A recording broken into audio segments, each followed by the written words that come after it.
دونوں کے قتل کے فتوے جاری ہو چکے ہوئے تھے. تو یوسف علیہ السلام نے اسے کہا کہ تم عنقریب چھوٹ جاؤ گے. دوسرے نے دیکھا کہ میرے سر کے اوپر روٹیوں کا ایک ٹوکرا ہے اور اس سے جانور پرندے کھا رہے ہیں, تو ان کا تم سولی دیے جاؤ گے اور تمہاری لاش سے جانور کھائیں گے. اور وہی ہوا. اور قرآن کے الفاظ ہیں کہ جسے نجات ملنے والی تھی اسے یوسف علیہ السلام نے کہا کہ جب تم چھوٹ جاؤ تو اپنے بادشاہ سے میرا ذکر کرنا کہ میرے ساتھ یہ زیادتی ہوئی ہے. لیکن قرآن کے الفاظ ہیں کہ شیطان نے وہ ذکر بھلا دیا. ظاہر ہے اللہ نے تو کوئی اور ہی فیصلہ کیا ہوا تھا. اور یوں آلموسٹ 9 سے 10 سال ان کے جیل میں کٹ گئے, یہاں تک کہ اس بادشاہ کا جو بیٹا ہے وہ تخت نشین ہوا اور اس نے خواب دیکھا. ظاہر بادشاہ کو اللہ تعالیٰ اس طرح کے خواب دکھایا کرتا تھا. مخلوقات کو دیکھنے کی ذمہ داری اللہ تعالیٰ نے بادشاہوں کے اوپر ہی رکھی ہوئی ہے جو ان کے انڈر رعایا ہے. کہ 7 دبلی پتلی گائے جو ہیں وہ نیل سے نکل کے 7 موٹی گایوں کو کھا رہی ہیں, اور 7 خشک بالیاں ہیں اور 7 جو ہیں وہ ہری بالیاں ہیں. اب یہ بڑا ایک ایکسٹراڈنری خواب تھا. اس نے اپنے وہ سارے تعبیر بتانے والے بلائے, سب کے سب عاجز آ گئے. تو وہ جو چھوٹ چکا تھا ایک قیدی, وہ بادشاہ کا بڑا قریبی تھا جو اسے شراب بنا کے دیتا تھا, اسے یاد آیا کہ ہاں ایک شخص قید میں ہے. اور یاد کب آیا دیکھیں 9-10 سال کے بعد. اس نے کہا میں ایک ایسے شخص کو جانتا ہوں کہ جو آپ کو اس کی تعبیر بتائے گا. تو وہ بادشاہ نے کہا ٹھیک ہے اسے لے آؤ یہاں پہ. یوسف علیہ السلام نے تعبیر بتا دی جو باقی معبر نہیں بتا سکے.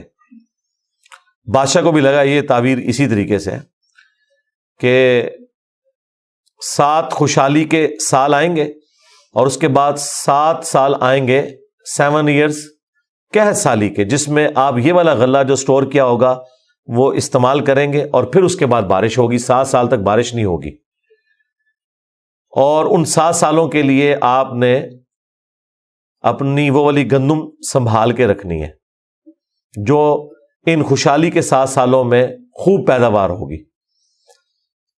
تو بادشاہ نے کہا انہیں بلا کے لاؤ. انہوں نے کہا نہیں, پہلے میرا وہ مسئلہ حل کریں جو میرے اوپر الزامات لگا کے ان عورتوں نے اندر کیا. پھر بہرحال وہ معاملہ بھی سیٹل ہوا. عورتوں نے مان لیا کہ یوسف علیہ السلام کی کوئی غلطی نہیں تھی. پھر یوسف علیہ السلام عزت کے ساتھ لائے گئے بادشاہ کے پاس, اور انہوں نے خود کہا کہ مجھے وزیر خوراک بنا دے, میں امین بھی ہوں اور ان معاملات کو ہینڈل بھی کر سکتا ہوں.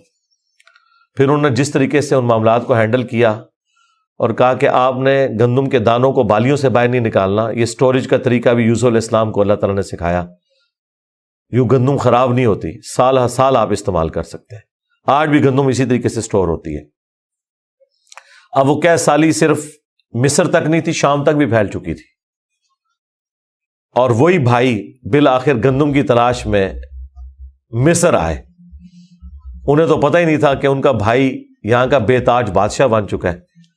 یوسف علیہ السلام نے انہیں پہچان لیا. ان تو سوچے نہیں تھا کہ یہ سب کچھ ہوا. کوئی اس وقت انٹرنیٹ کوئی اس طرح کی تو چیز ہے ہی نہیں تھی.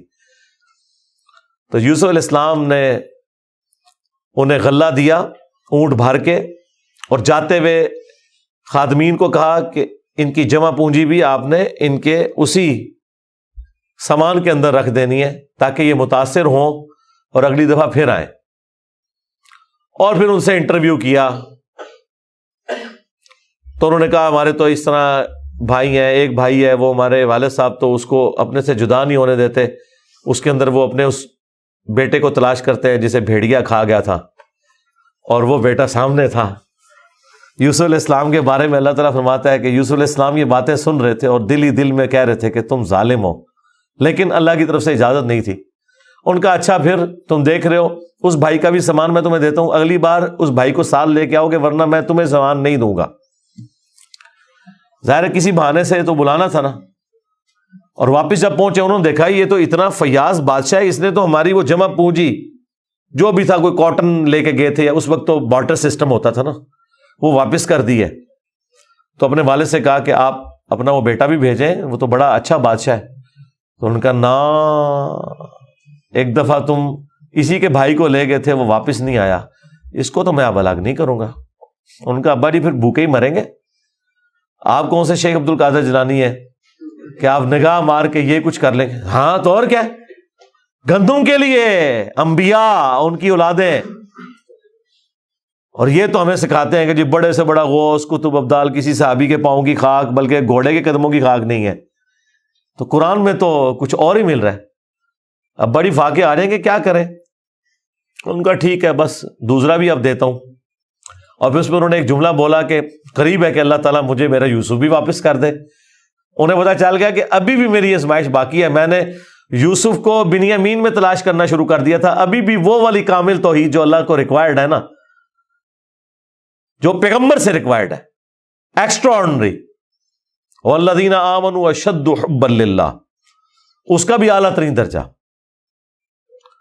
تو انہوں نے کہا بہرحال مجھ سے پکا عہد کرو کہ اس بھائی کو واپس لے کے آؤ گے یہاں تک کہ سارے قتل ہو جاؤ, پھر تو معافی ہے, ادروائز تم لوگ زندہ واپس آئے اور اس کو نہ لائے میں تمہیں معاف نہیں کروں گا. ان کا جی ابا جی عہد کرتے ہیں, جی بے فکر ہو جائیں آپ, ایسے ہی ہوگا. لے گئے.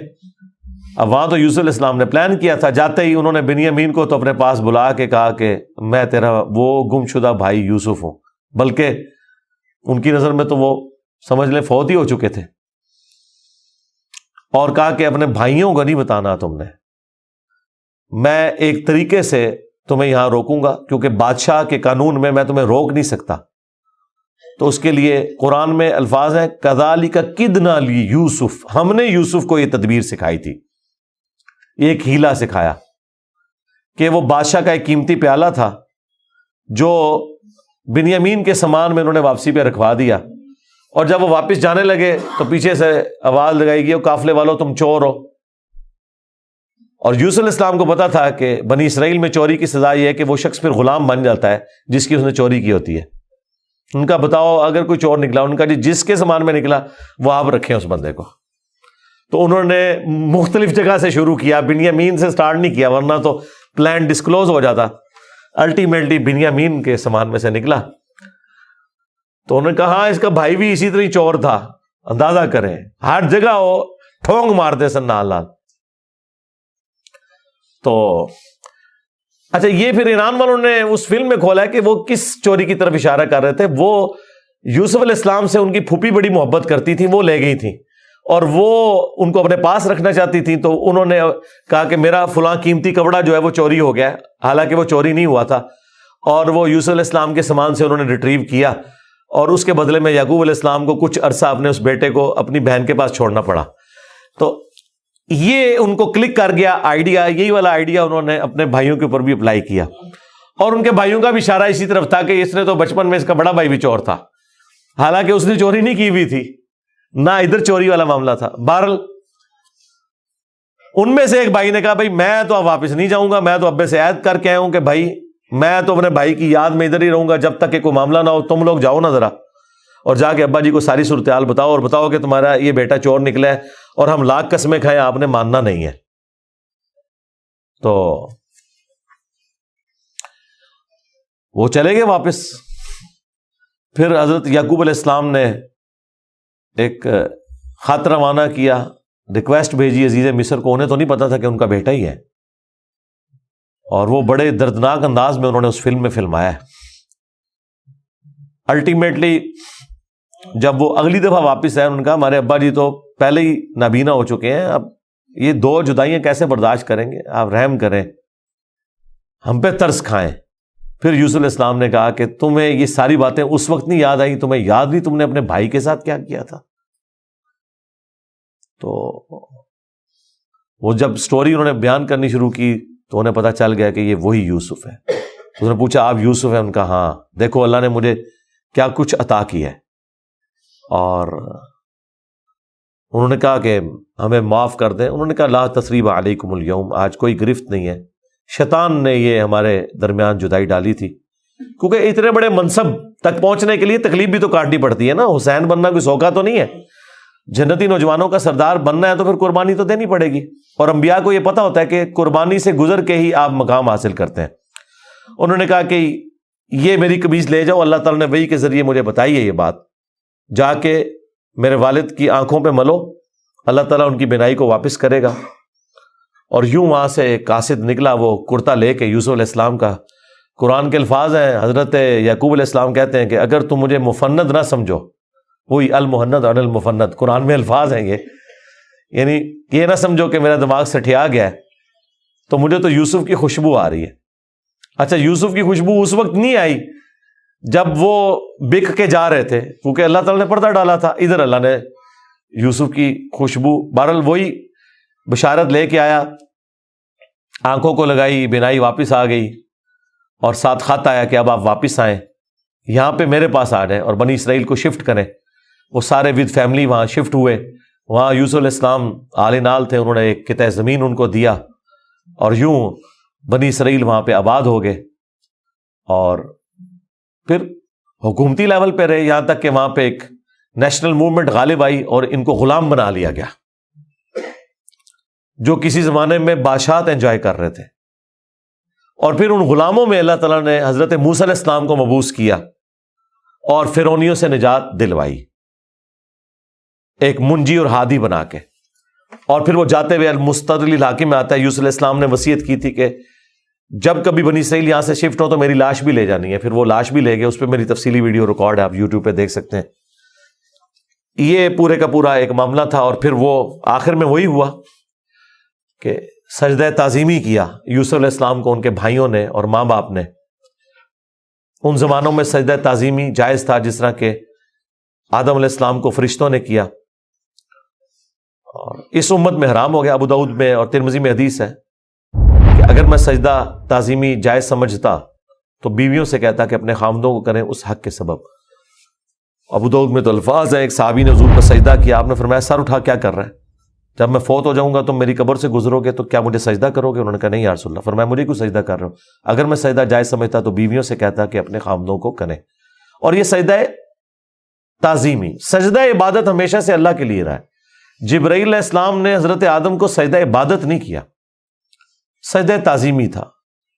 ان زمانوں میں ٹو باؤ ڈاؤن بھی ہوتا تھا، جھکا بھی جاتا تھا۔ ہمارے نبی علیہ السلام پر اللہ تعالیٰ نے جو ختم نبوت فرمائی تو توحید بھی ایسی کامل کی ہے کہ اب یہ سب کی سب معاملات ختم۔ ختم نبوت کی برکت سے کشف، الہام، یہ سب کچھ ختم غیر نبی کے اوپر، سوائے بخاری مسلم میں ہے مبشرات، وہ بھی خواب، وہ اللہ کی طرف سے بھی ہو سکتے ہیں، شیطان کی طرف سے بھی ہو سکتے ہیں، نفس کی طرف سے۔ وہ تو وقت پورا ہوگا تو پتہ چلے گا یہ سچا یا جھوٹا ہے۔ باقی نبی علیہ السلام نے کہا اب یہ نبوت کی خبریں ختم ہو چکی۔ اگلے زمانوں میں یہ ہوتا تھا، اللہ تعالیٰ غیبی خبریں دیا کرتا تھا غیر انبیاء کو بھی، اور اگلے زمانوں میں یہ بھی تھا کہ سجدہ تعظیمی ہوتا تھا۔ اللہ تعالیٰ نے توحید بھی اس امت میں کامل کی کہ سجدہ تعظیمی بھی حرام کر دیا، اور اب کسی کے لیے سجدہ نہیں ہے۔ بل وہ سجدہ کیا تو حضرت یوسف علیہ السلام نے کہا ابا جان یہ دیکھ لیں، یہ تعبیر ہے میرے اس خواب کی جو میں نے وہ بچپن میں دیکھا تھا۔ سرکار وہ خواب بڑا دیکھا ہے، وہ تعبیر ہوندے اس کا مزہ لوٹنے کے لیے 40 سال کی مشقت، جدائی، وہ بڑی تکلیف دہ چیز ہے۔ وہ جو آخری سین انہوں نے فلمائے ہیں نا، یعقوب علیہ السلام اور یوسف علیہ السلام کی جو ملاقات والا سین ہے، وہ بندہ دیکھ نہیں سکتا۔ اس زمانے میں انہوں نے پہنچا دیا جی، جو ایران والوں نے وہ ڈرامہ سیریل بنائی ہے 45 اقساط کے اندر۔ بہرحال الٹیمیٹلی اللہ تعالیٰ نے اس سے نبی علیہ السلام کو بھی بتایا کہ اگر آپ اس تکلیف سے گزر رہے ہیں نا تو یوسف علیہ السلام نے بھی تکلیف کاٹی، ہمارے نبی کی تکلیف پھر اس لیول پہ نہیں گئی۔ اللہ تعالیٰ نے 8 سال کے اندر ہی فتح مکہ کروا دیا۔ لیکن بہرحال انبیاء کو کیسی کیسی تکلیف اٹھانی پڑتی ہیں۔ یہ واقعات سننے میں بڑے انٹرسٹنگ تو فیل ہو رہے ہیں، لیکن جب آپ وہ فلم دیکھیں گے نا تو آپ کو اندازہ ہوگا کہ جس پہ یہ گزر رہی تھی اس کے لیے کتنی تکلیف دہ چیز تھی۔ ایک ایک لمحے پہ تکلیف جوڑی ہوئی تھی، اس کو ہم امیجن بھی نہیں کر سکتے۔ آج بات کرنا آسان ہے، اللہ تعالیٰ نے انبیاء کرام علیہ السلام کو تکلیف سے گزار کر مرتبہ دینا ہوتا ہے۔ ہمارے نبی علیہ السلام کو بھی اللہ تعالیٰ نے اتنا جو اعلیٰ مقام عطا فرمایا تو اس کے اگینسٹ پھر انہیں تکلیف بھی برداشت کرنی پڑی۔